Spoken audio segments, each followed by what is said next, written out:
My question is, where do you start with white friends who are in denial about the present realities of racism and privilege? Or even to Dr. Haynes' words, how do you begin to win them over? Like, where do you even start where people are in that place? What's common at the table, you know, in many instances, I can get my oil changed in a car. And I can just say, do you like football? Basketball? And so that to make that connection, and then you move that connection to the next level, because God always provides an opportunity for witness.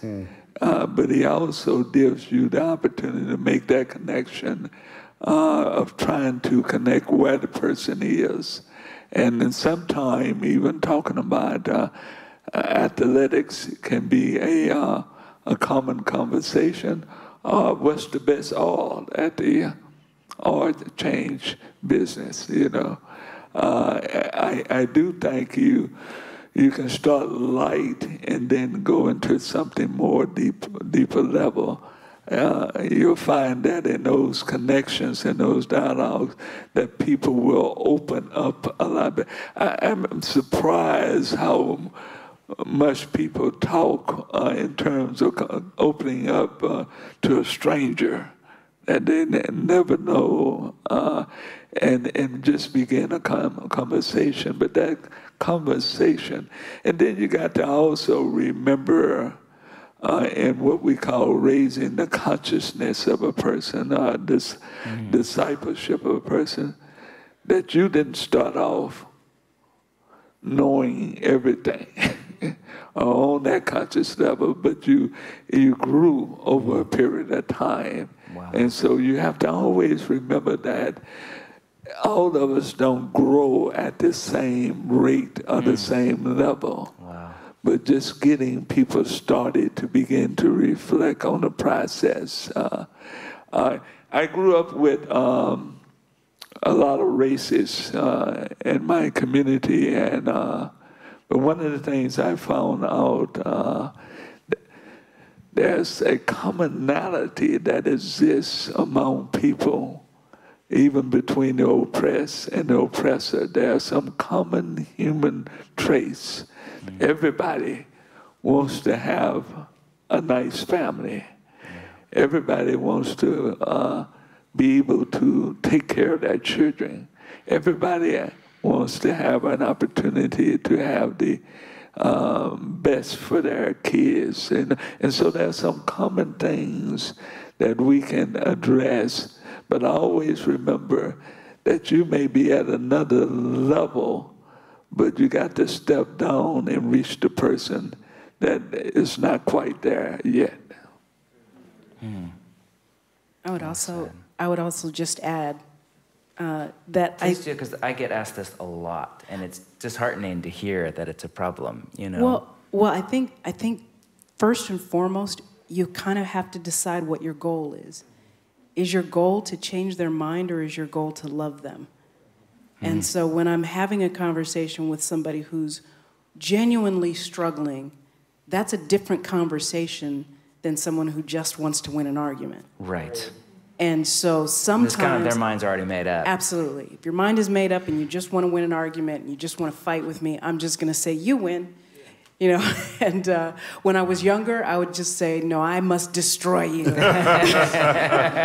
I bet you did. But I'm thinking now I'm going to need these breaths when I'm 95 and dying, so I'm going to save them. And I don't spend a whole lot of time arguing unnecessarily. But if you genuinely want to love your friend and you realize that what they're struggling with is going to ultimately affect just kind of how they live their lives. Love is first patient.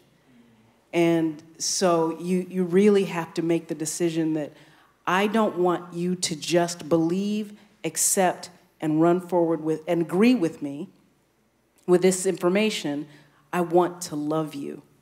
And I think that when we lead with love, then people are more inclined to listen. When they realize that what you're not saying is, you are horrible, and you need to get that fixed. When they realize you're not actually saying that, and what you are actually saying is, I love you, it goes back to that idea of redemption and pursuit, you know, and so that would be the thing that I would add. Yeah, well said. Brian, anything to that? Yeah, I would, I mean, it comes back to love. I mean, I think there's some practical things maybe in addition, like in a loving environment and relationally. Yeah, like have a cogent answer to that. You know? Yeah. So we could, I mean, there's books we could read together. I think The Color of Law is just a phenomenal book when it gets to systemic racism and its after effects. So it really looks at the housing deal and how that white fragility. I mean, you could just, all kinds of stuff you can just journey through together. But if you're really trying to get to understanding, I think they'll want to educate themselves and hash these things out relationally and ask really good questions and be in a posture to actually receive some things as well. So, well said. That was I was thinking also, just address the resistance. Yeah. Like what is that resistance about? Sometimes the resistance isn't about the thing. Right. Sometimes it's about something very different. And in being in relationship with a person, you find out those kinds of things as you learn together and as you walk through. And in my experience, most of the time it's rooted in fear.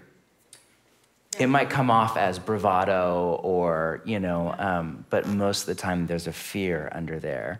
So I wonder if you can discern in love, not in a sneaky way, but what is that fear?